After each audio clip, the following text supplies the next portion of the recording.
Martes, 4 de junio. La muerte en el Nuevo Testamento. Lee Juan 11:11 al 14 y 21 al 25, Segunda de Timoteo 1:10, Primera de Corintios 15:51 al 54, y Primera de Tesalonicenses 4:15 al 17. La descripción de la muerte que hacen los autores del Nuevo Testamento, ¿cómo se compara con la del Antiguo Testamento?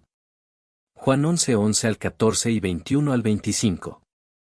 Dicho esto, les dijo después, nuestro amigo Lázaro duerme, mas voy para despertarle. Dijeron entonces sus discípulos, Señor, si duerme, sanará.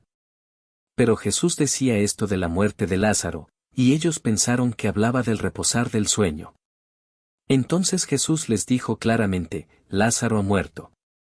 Y Marta dijo a Jesús, Señor, si hubieses estado aquí, mi hermano no habría muerto. Mas también sé ahora que todo lo que pidas a Dios, Dios te lo dará. Jesús le dijo, tu hermano resucitará. Marta le dijo, yo sé que resucitará en la resurrección, en el día postrero. Le dijo Jesús, yo soy la resurrección y la vida, el que cree en mí, aunque esté muerto, vivirá. Segunda de Timoteo 1:10. Pero que ahora ha sido manifestada por la aparición de nuestro Salvador Jesucristo, el cual quitó la muerte y sacó a luz la vida y la inmortalidad por el Evangelio. Primera de Corintios 15:51 al 54. He aquí, os digo un misterio, no todos dormiremos, pero todos seremos transformados, en un momento, en un abrir y cerrar de ojos, a la final trompeta, porque se tocará la trompeta, y los muertos serán resucitados incorruptibles, y nosotros seremos transformados. Porque es necesario que esto corruptible se vista de incorrupción, y esto mortal se vista de inmortalidad. Y cuando esto corruptible se haya vestido de incorrupción, y esto mortal se haya vestido de inmortalidad, entonces se cumplirá la palabra que está escrita, sorbida es la muerte en victoria. Primera de Tesalonicenses 4:15 al 17. Por lo cual os decimos esto en palabra del Señor, que nosotros que vivimos, que habremos quedado hasta la venida del Señor, no precederemos a los que durmieron. Porque el Señor mismo con voz de mando, con voz de arcángel, y con trompeta de Dios, descenderá del cielo, y los muertos en Cristo resucitarán primero. Luego nosotros los que vivimos, los que hayamos quedado, seremos arrebatados juntamente con ellos en las nubes para recibir al Señor en el aire, y así estaremos siempre con el Señor. Tanto el Antiguo Testamento como el Nuevo Testamento utilizan el simbolismo de la muerte como un sueño. Al menos 53 veces en la Biblia la palabra sueño se equipara con la muerte. Los autores bíblicos coinciden en que no hay existencia consciente en un alma inmortal que abandona el cuerpo inmediatamente después de la muerte. El Nuevo Testamento añade una dimensión adicional, ya insinuada en el Antiguo Testamento, la gloriosa resurrección al momento de la venida de Cristo. Los evangelios subrayan que la vida eterna solo está en Cristo.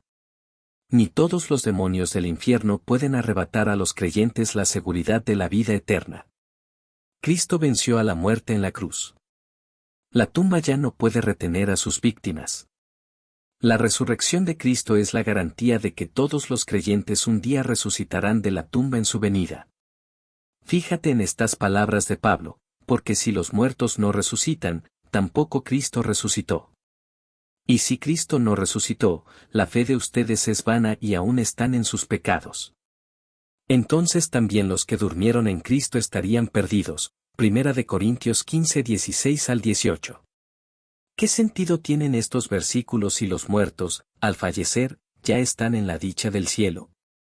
¿Qué quiere decir Pablo con que estarían perdidos si, de hecho, ya están en el cielo?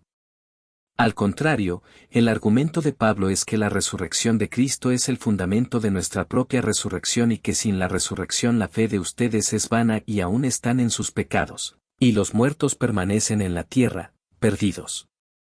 Estos versículos encajan perfectamente con otros textos bíblicos sobre la esperanza que tenemos en la resurrección al momento de la venida de Jesús, cuando recibiremos la herencia que nunca puede perecer, ni contaminarse, ni marchitarse, reservada en el cielo para ustedes. Primera de Pedro 1:4. Sin embargo, si los muertos ya están en el cielo, ¿Por qué habla Pedro de una herencia reservada en el cielo para nosotros? Es evidente que los creyentes del Nuevo Testamento anhelaban la venida de Cristo y la resurrección de los muertos, y esta esperanza les inspiraba fidelidad en las pruebas de la vida. ¿Por qué la resurrección es una esperanza tan poderosa para la fe cristiana? ¿Qué pasaría si tuviéramos la cruz pero no la resurrección? ¿Qué esperanza tendríamos? ¿Por qué, entonces, la resurrección es una parte tan importante de nuestra fe?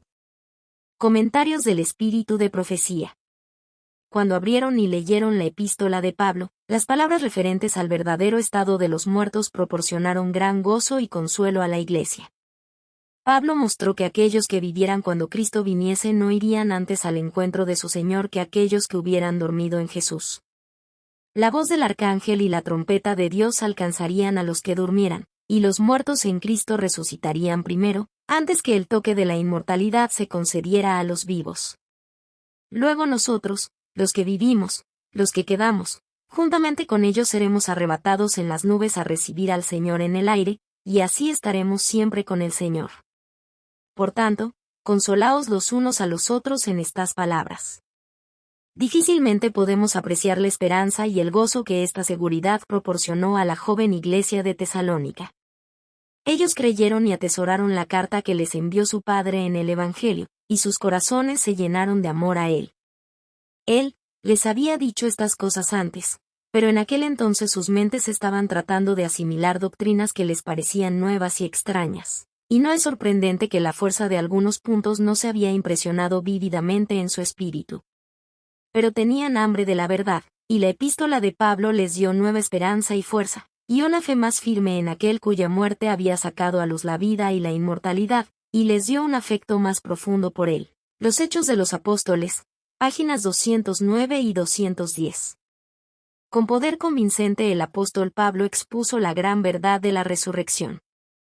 Porque si no hay resurrección de muertos, arguyó, Cristo tampoco resucitó, y si Cristo no resucitó, vana es entonces nuestra predicación, vana es también vuestra fe. Y aún somos hallados falsos testigos de Dios, porque hemos testificado de Dios que Él haya levantado a Cristo, al cual no levantó, si en verdad los muertos no resucitan.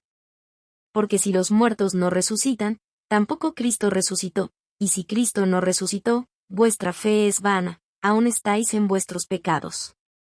Entonces también los que durmieron en Cristo son perdidos.